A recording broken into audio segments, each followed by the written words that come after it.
Magandang hapon na naman sa inyo mga suki naming tagapakinig. Narito na naman po ang inyong lingkod, Kuya Peles. At ako pong muli ay inyong makakasama sa loob ng kalahating oras. At kasama pa rin natin mga kaibigan, ang ating mga artista sa radyo na siya namang nagbibigay buhay sa ating mga napipiling liham sa araw-araw. At ang liham na ating napili ay galing sa isa nating masugid na taga-subaybay. At siya po ay itago lamang natin sa pangalang Anton. Bueno, basahin na natin ang liham ni Anton. Dear Kuya Peles, isa lamang po ako sa mga suki ninyong tagapakinig sa inyong programa. At tuwing hapon, Kuya, lagi po akong nakikinig sa inyo. Itago na lamang po ninyo ako sa pangalang Anton. 40 taong gulang. At may asawa na po ako, Kuya, at isang anak. Kaya po ako lumiham sa inyo dahil gusto ko rin pong humingi ng payo sa inyo. Para malinaw sa inyo, Kuya, ganito po nagumpisa ang aking problema, Kuya Peles. Saan ka ba pupunta, Sonya? Sinong magluluto mamaya? Uuwi ako dito para kumain. May pupuntahan ako, Anton. Saan nga? Kasama ko si Beth. May party kaming dadaluhan. Paano yung anak mo? Sinong magluluto ng pagkain niya galing eskwela? Hindi, bumili ka na lang ng lutong ulam. Pagkatapos mo mamasada, marami naman dyan sa kalsada, madadaanan. Napapadalas na yata ang pag-alis mo ng bahay, Sonya. Ano bang pakialam mo? May pakialam ako dahil asawa mo ako. Hoy, Anton, hindi ako nakipag-asawa para lamang maging katulong dito sa bahay. Lagi ka namang umaalis, hindi ba? Bakit mo naman sinasabi na ayaw mong magkulong dito sa bahay? Samantalang lumalabas ka naman. Teka nga muna, bakit mo ako pinipigilan ngayon, ha? Sino ngang magluluto dito? Anong kakainin ko at ng anak natin? Bumili ka na nga dyan ng lutong ulam sa highway. Sige. Umalis ka na. Total, ipipilit mo rin ang gusto mo eh. Umalis ka na. Huwag ka mag-alala. Maaga naman akong uuwi mamaya. Siguraduhin mong maaga kang umuwi. Dahil kung hindi, malilintikan ka sa akin.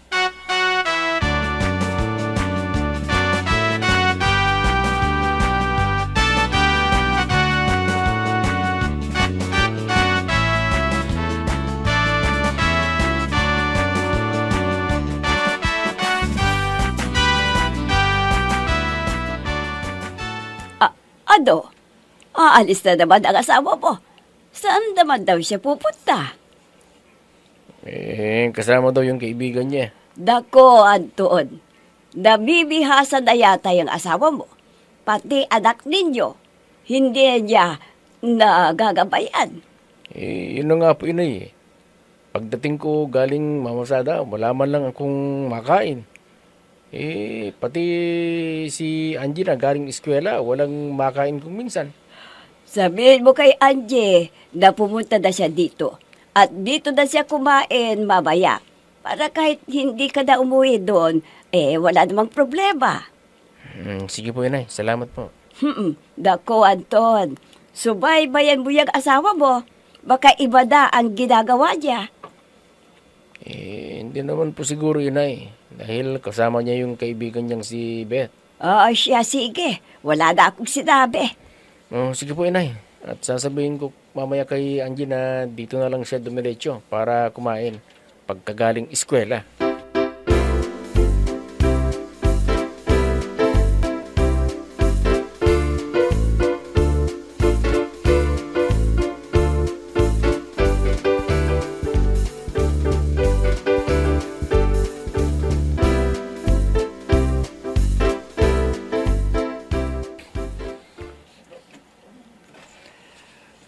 Anong sabi ng asawa mo? Ay, nako. Paniwalang-paniwala ang Anton na yon na ang kasama ko ngayon, si Beth na kaibigan ko. Alam mo, Sonia, hindi ko kaya hindi kita makita eh. Kaya kung gusto mo, lumayo na tayo dito. Para wala nang sagabal sa relasyon nating dalawa. Pag-iisipan ko muna yan, Rostom. Huwag kang magmadali. Darating din tayo dyan. Sinabi mo yan, ha? Oo, huwag kang mag-alala. Lalayo tayo nang walang makikialam sa atin. Oh, Sonia. Sonia. Sonia. Sandali. Huwag dito. Baka magkita tayo. Alam mo naman na namamasada ang asawa ko eh. Sige, Huwag sige. dito. Magbutil na tayo. Para mag-i-enjoy tayong mabuti. Sabik na ako sa iyo, Sonia. Oo, Kaya ako din. pumanda ka sa akin mamaya sa hotel, ha? Sabik din ako sa iyo. Pero huwag dito. Huwag.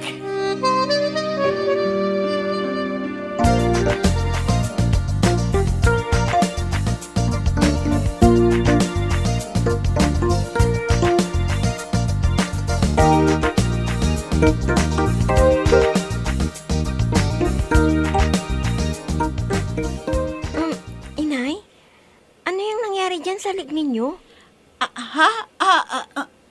Wala anak.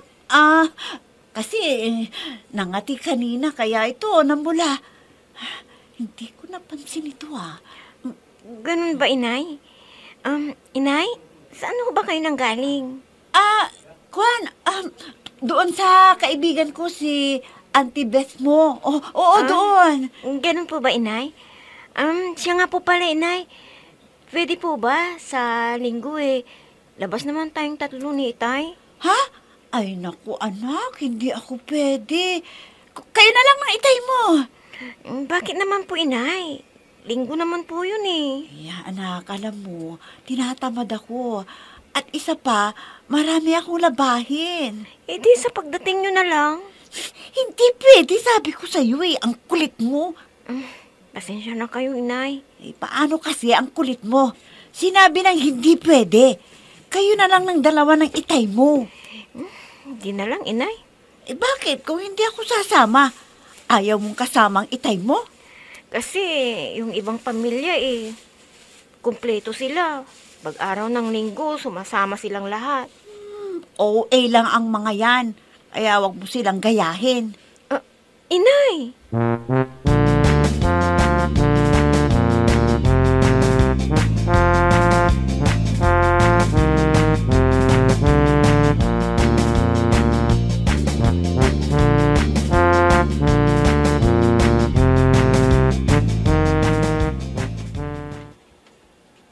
Ano ka ba naman, Sonia?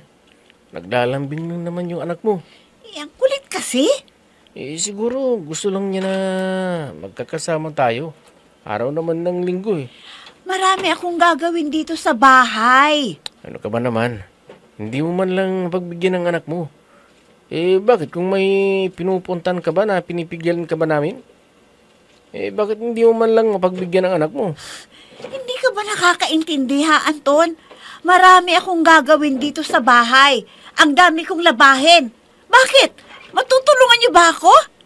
Yan ang hirap sa'yo Alis ka ng alis ng bahay. Minsan lang humiling ang anak mo, hindi mo man lang mapagbigyan. Wala ngang problema sa akin, Anton. O di kayo magamang lumabas? Problema ba yun? Sonia!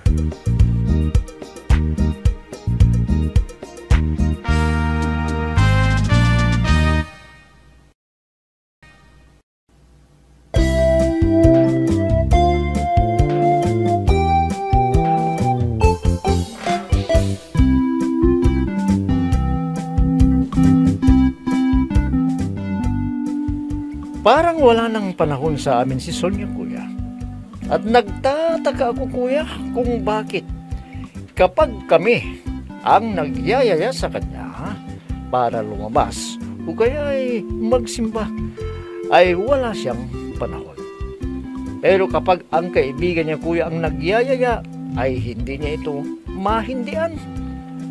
Minsan, kuya, ay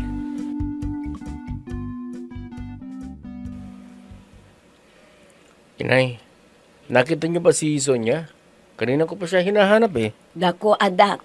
Ubalis ka dida at bihis na bihis siya. Oh? Saan naman siya pupunta? Ewan ko dyan sa asawa mo. Dako, anak.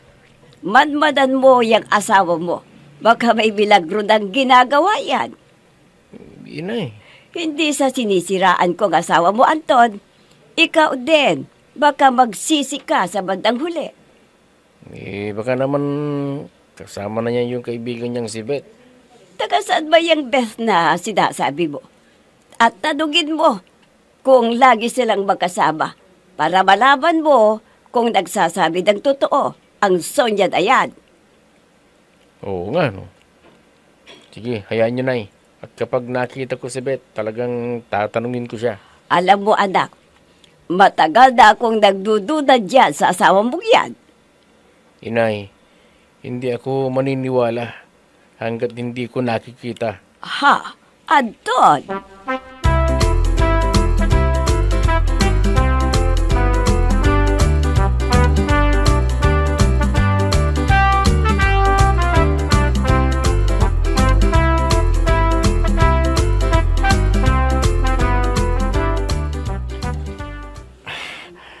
Oh, ano naman ang idinahilan mo sa asawa mong Pulpul? O di ano pa, di may pupuntahan kami ni Beth na kaibigan ko kako. At naniwala naman siya. Siyempre, kayang-kaya ko yun. Ako pa. Uy, malaki ang utang na loob mo kay Beth na yan, ha? Baka mamaya niyan, bigla kang ilaglag niyan. Patay tayo dyan. Kaibigan ko matalik yun. Hindi ako ilalaglag ni Beth. Sige, maniniwala na ako sa'yo. O ano, tayo na. Para naman makarami tayo. Ang gusto ko, sa ibang motel naman. Ha? Baka masundan ako ni Anthony. Di ba laging nasa kalsada yung asawa mo? Dahil namamasada siya. Mahirap na. Baka may makakita sa atin. Lumayo tayo. O sige, sinabi mo eh.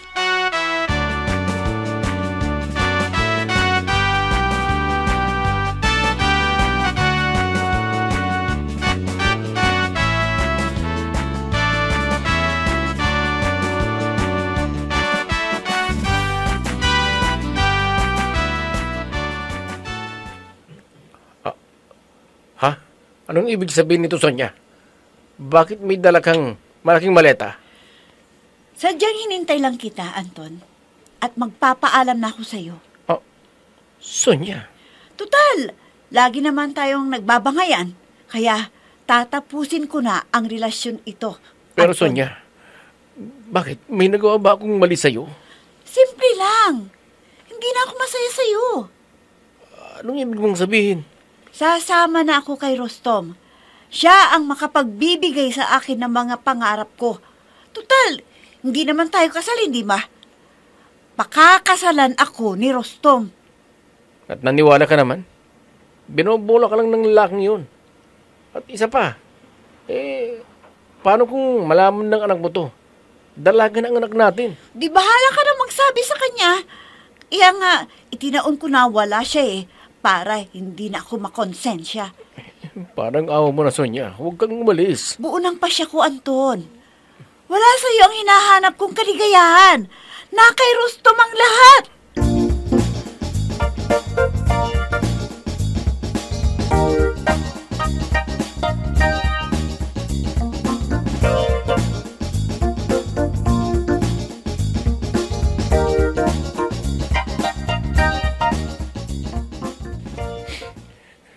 Ano bang pagkukulang ko? Ano? Ano? Itay, tama na po. Tama na. Anak, paano na tayo? Iniwan na tayo ng nanay mo. Pabayaan niyo na siya, Itay. Wala siyang kwentang ina. Mas inuna pa niya ang paglalandi niya kaysa tayo na pamilya niya. Kaya tama na po, Itay. Paano na tayo ngayon, anak? Andito naman ako eh. Magsisikap po ako sa aking pag-aaral para makatapos po ako. At ipinapangako ko, Itay, aahon tayo sa ihirap. Anak ko, pasensya ka na kung ganito lang ang kaya ng tatay na buhay. Kaya tayo siguro iniwan ng inay mo.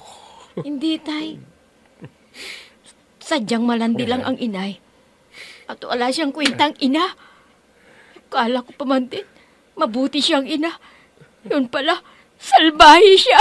Anak, huwag ka magsasalita ng ganyan. Kahit pa paano, ina mo pa rin siya. Wala akong inang malandi, tay. Wala!